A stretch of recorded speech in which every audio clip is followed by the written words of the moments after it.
Hola, buenas tardes a todos. En esta oportunidad, ACOP, Cámara Nacional de Servicios Inmobiliarios, me ha solicitado podernos referir a la actividad inmobiliaria frente al COVID-19. La idea es poder revisar las principales reglamentaciones y normas que se han dictado con motivo de esta crisis sanitaria que estamos viviendo. Para estos efectos, vamos a ver una presentación que he preparado, que le vamos a ir comentando los distintos aspectos involucrados en la reciente normativa y cómo afecta ella al mercado inmobiliario y a la actividad del corretaje en particular. En primer lugar, dentro de ello, comentaremos cómo estas medidas legales y reglamentarias que se han dictado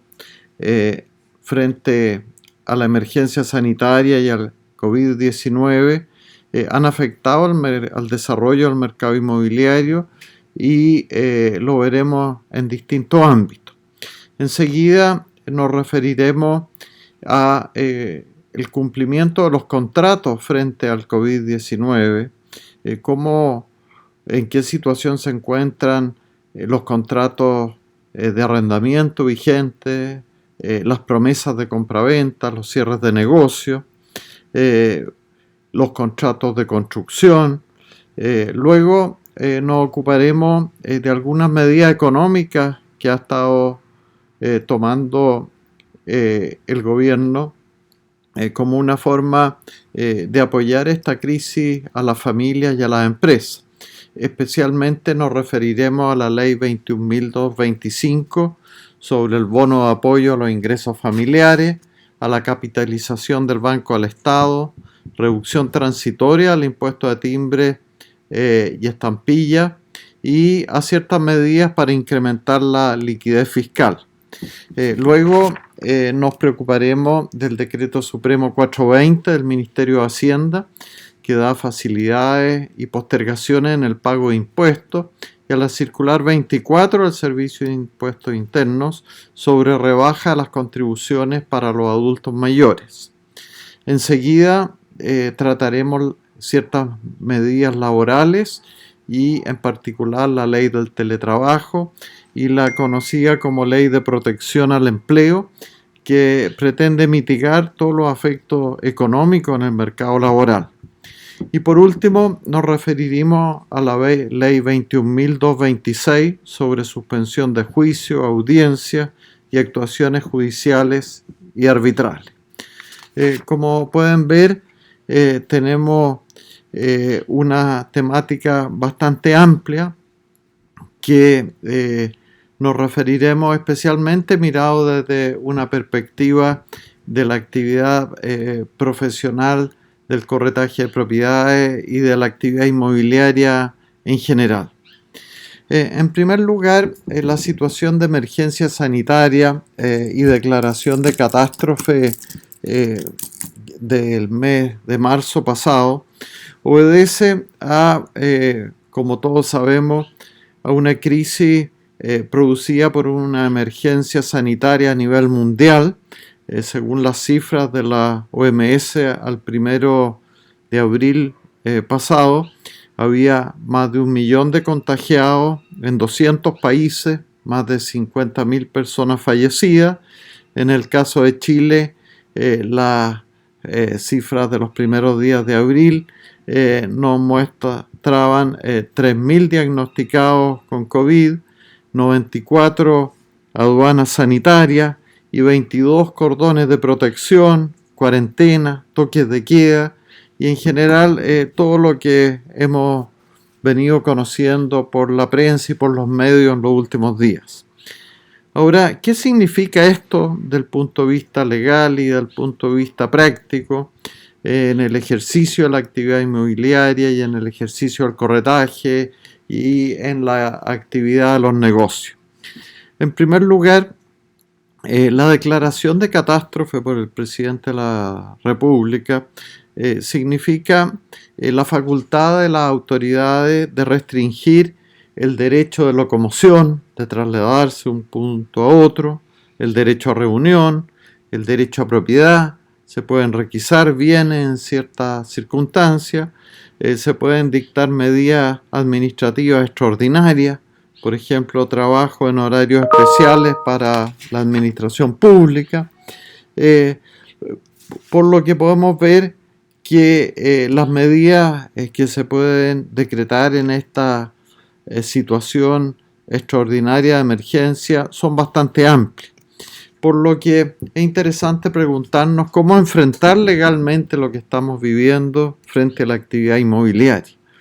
¿Qué debiera ocurrir frente a contratos que están en ejecución y que hay dificultad en que se cumplan? ¿Hasta qué punto estas circunstancias que estamos viendo justifican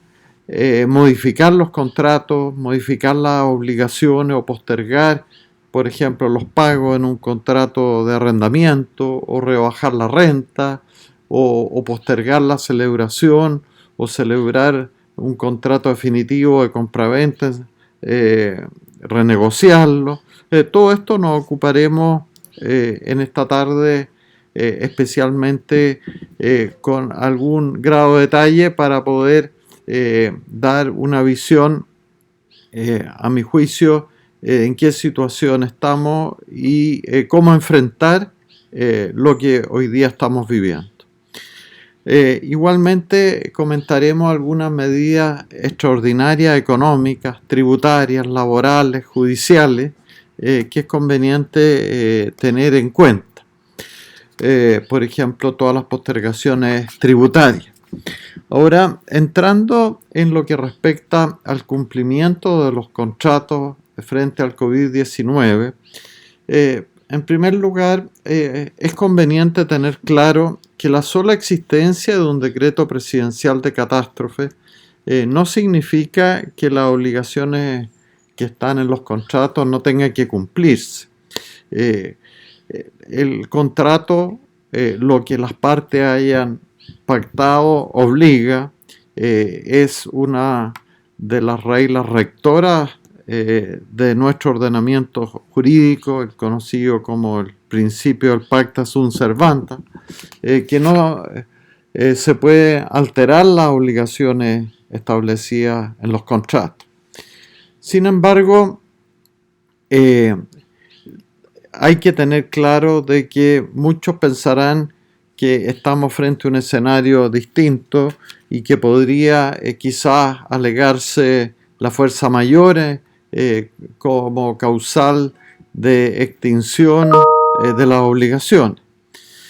Sobre este tema hay que tener claro que la existencia de un decreto presidencial de catástrofe no significa que las obligaciones contractuales queden extinguidas por fuerza mayor. La fuerza mayor es una situación excepcional que debe evaluarse y probarse en cada caso concreto. Aquí no hay un piloto automático que por el solo hecho de tener un decreto presidencial de catástrofe los contratos entren a congelarse o que las obligaciones inherentes a ellos se extingan, sino que deberá evaluarse en cada caso concreto cómo juega en relación al cumplimiento de las obligaciones en cada contrato, ya que la fuerza mayor en general, de acuerdo a nuestro ordenamiento jurídico, supone acreditar el cumplimiento de dos requisitos esenciales. En primer lugar, la imprevisibilidad y la irresistibilidad. Si no concurren estos dos requisitos en cada caso concreto, la fuerza mayor jurídicamente no se configura y por consiguiente rigen plenamente las obligaciones que están establecidas en los contratos.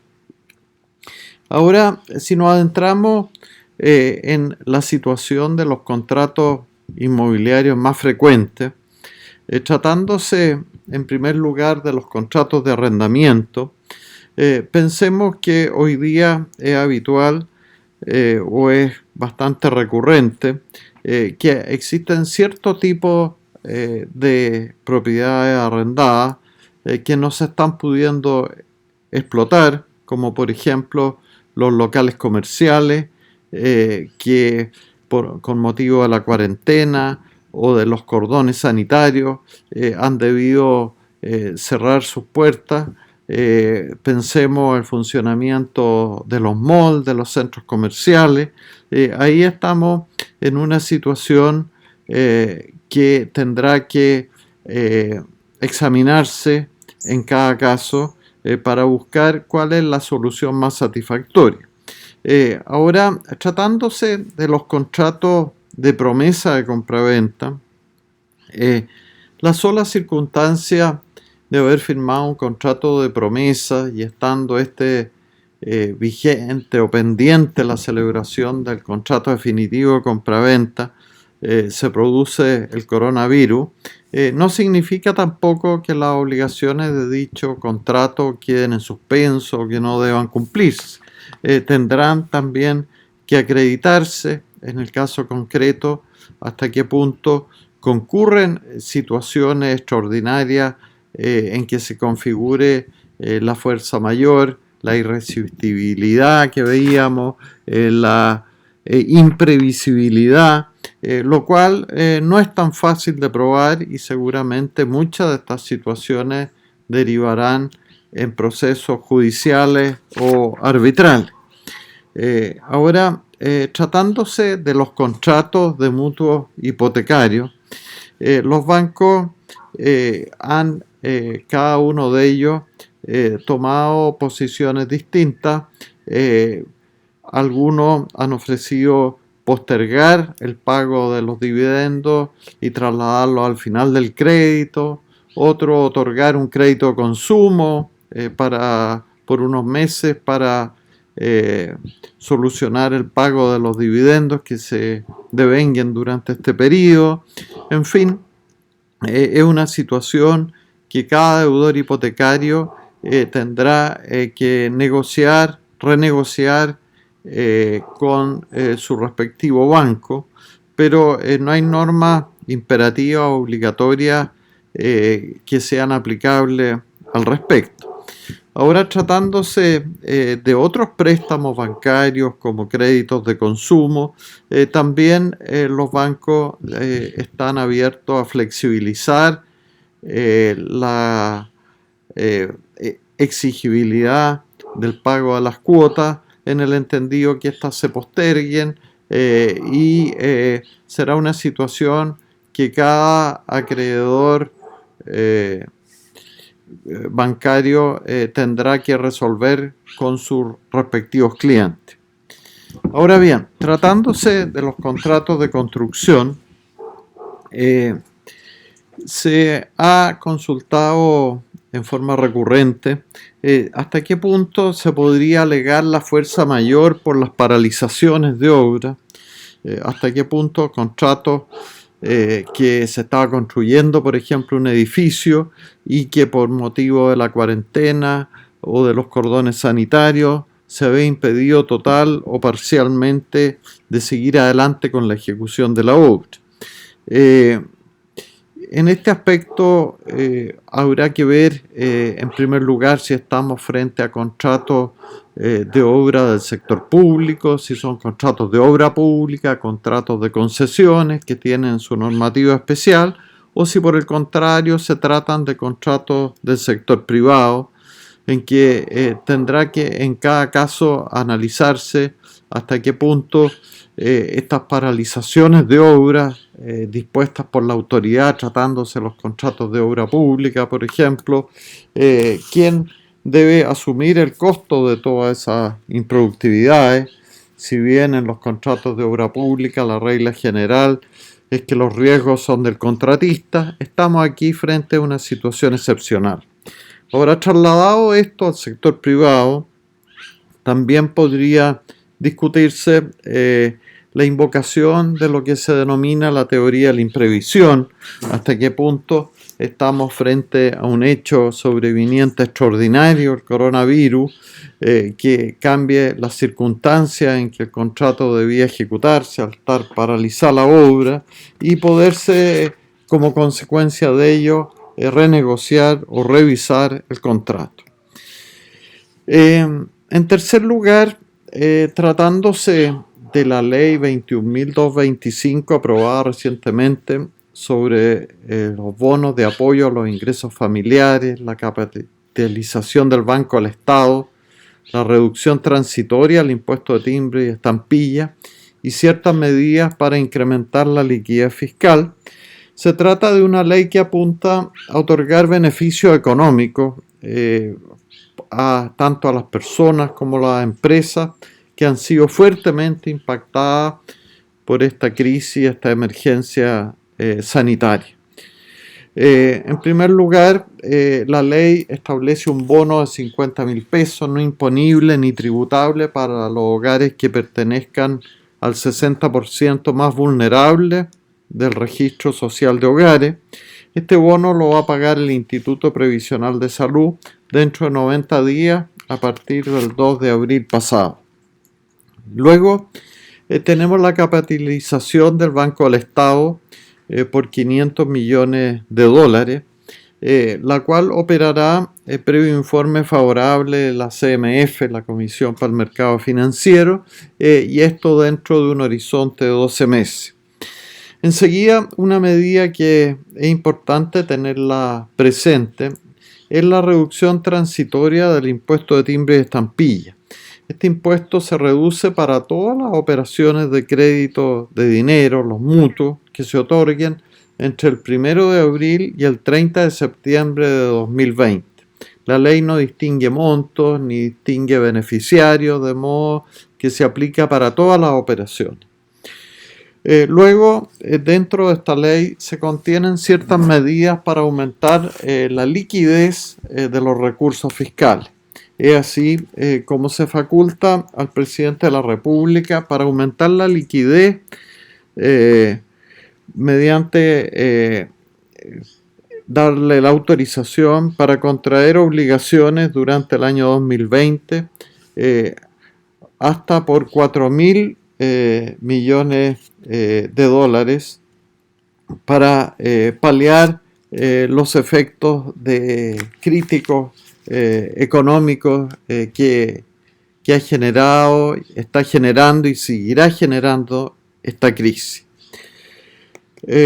Por otro lado, otra de las medidas interesantes recientemente adoptadas es la dictación del Decreto Supremo 420 del Ministerio de Hacienda, que otorga ciertas facilidades y postergaciones en el pago de los impuestos, y también la Circular 24 del Servicio de Impuestos Internos sobre rebaja para las contribuciones para adultos mayores. Tenemos una suspensión en el pago de los impuestos, los pagos PPM, conocidos los pagos a cuenta del impuesto a la renta, que se hacen normalmente en forma mensual. Luego también la prórroga en el pago del IVA hasta el mes de julio del 2020. La idea es que los IVA que se debían pagarse en abril, mayo y junio del 2020 se paguen en forma diferida en 12 cuotas mensuales. También tenemos una interesante prórroga en el plazo para el pago del impuesto territorial, las contribuciones de bienes raíces, en el sentido que la primera cuota que vence ahora el 30 de abril de 2020 sea pagadera en 3 cuotas iguales y reajustables conjuntamente con las cuotas segunda, tercera y cuarta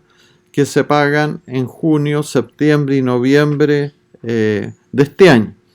Los beneficiarios de esta postergación en el pago de las contribuciones de bienes raíces son todas las personas naturales que tengan bienes raíces que en forma individual no superen el avalúo fiscal de 133 millones de pesos, y las sociedades que sean contribuyentes de primera categoría con ingresos anuales inferiores a 350.000 unidades de fomento y que sean contribuyentes del impuesto de primera categoría. Otra de los paliativos o ayudas tributarias es la rebaja de las contribuciones para los adultos mayores. Recientemente, con fecha 3 de abril de este año, se ha dictado la circular 24 del Servicio de Impuestos Internos, que libera del pago de contribuciones de bienes raíces a los adultos mayores cuyos ingresos no excedan del tramo exento del impuesto de primera categoría, y esta liberación es del 100% de las contribuciones, y tratándose de los adultos mayores que estén en el primer tramo afecto al impuesto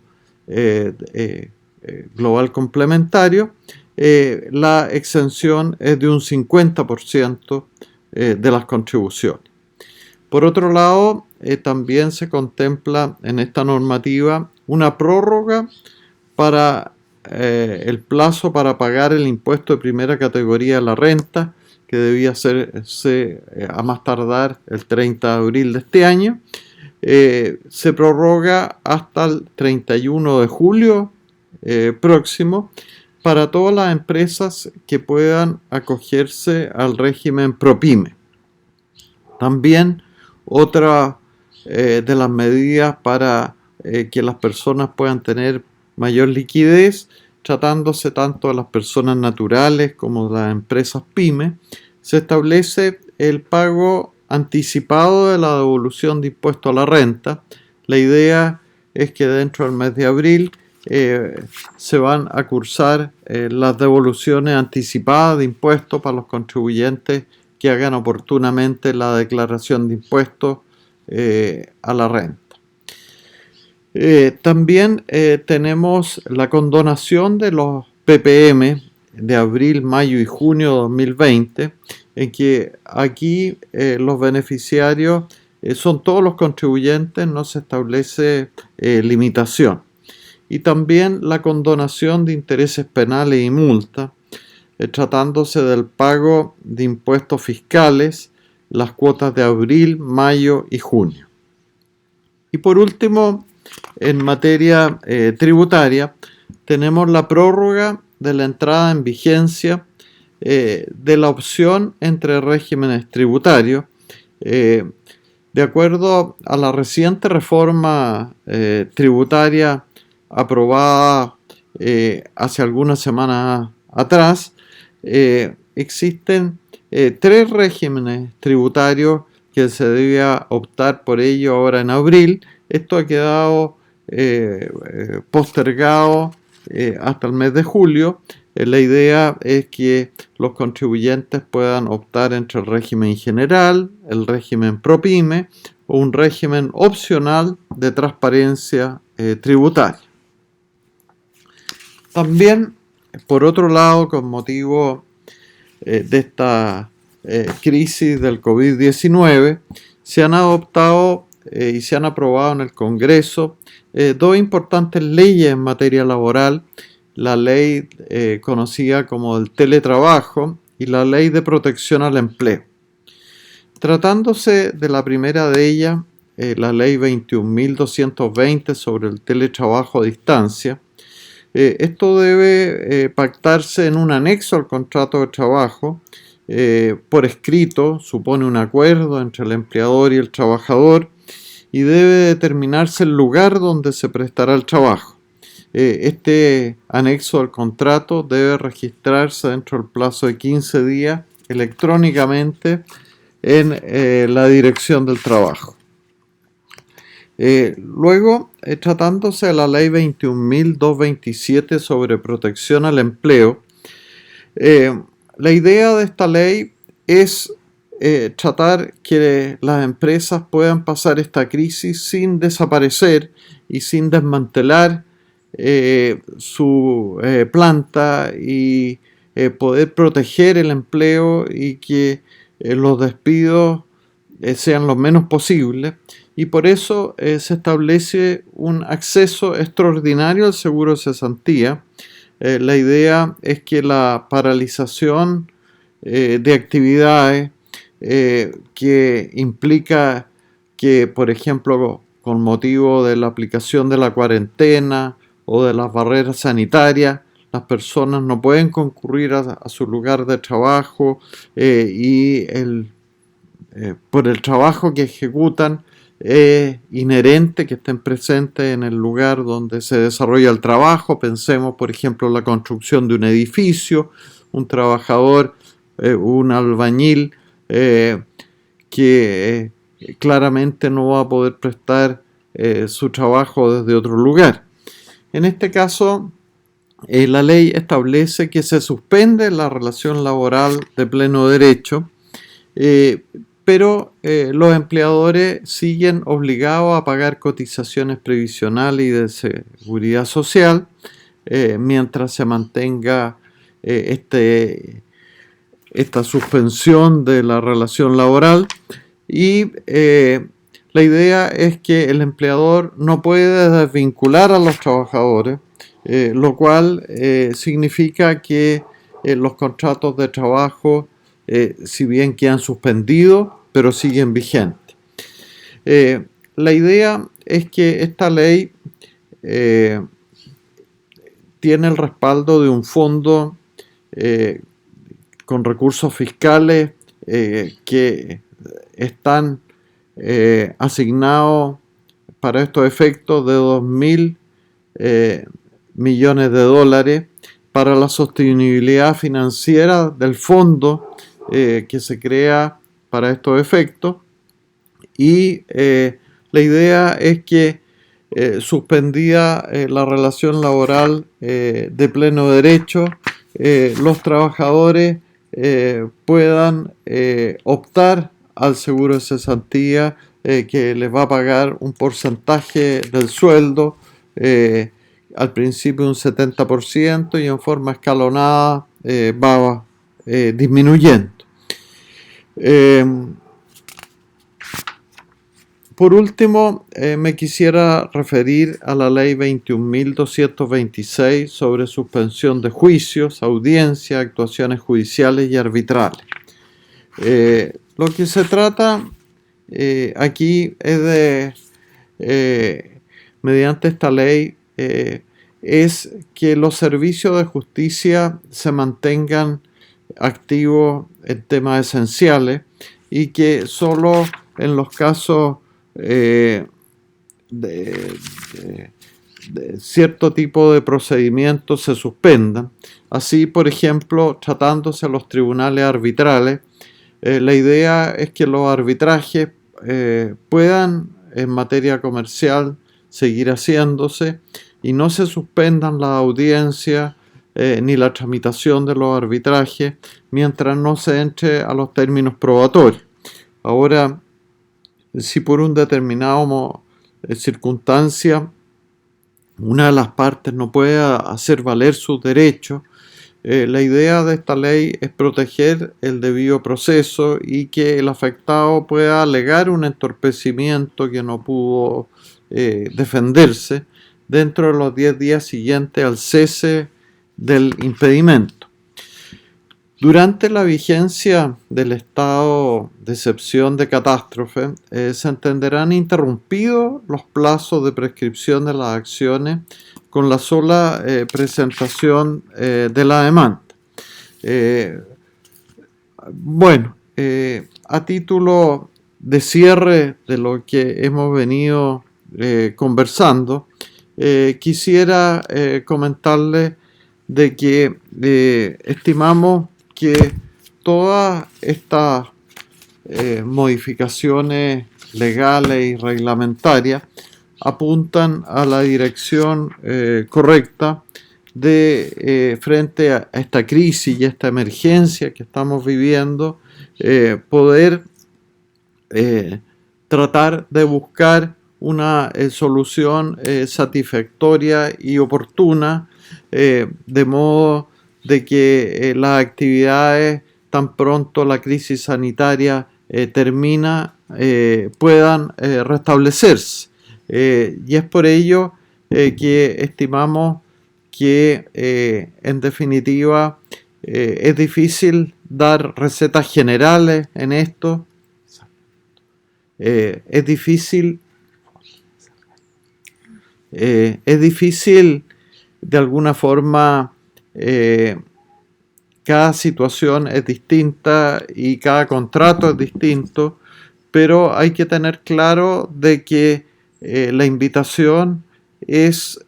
analizar cada caso en forma concreta y si se trata, por ejemplo, de un contrato de arrendamiento,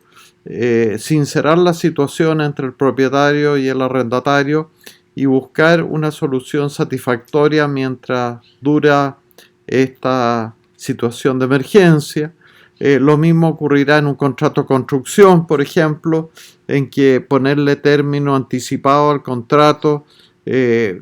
puede ser la peor solución. De modo que espero haberles dado una reseña general, un sobrevuelo en esta pequeña charla que hemos preparado, y quedo a disposición de ustedes a través de ACOP para recibir las consultas, comentarios o dudas que pudieran existir. Muchas gracias, hasta luego.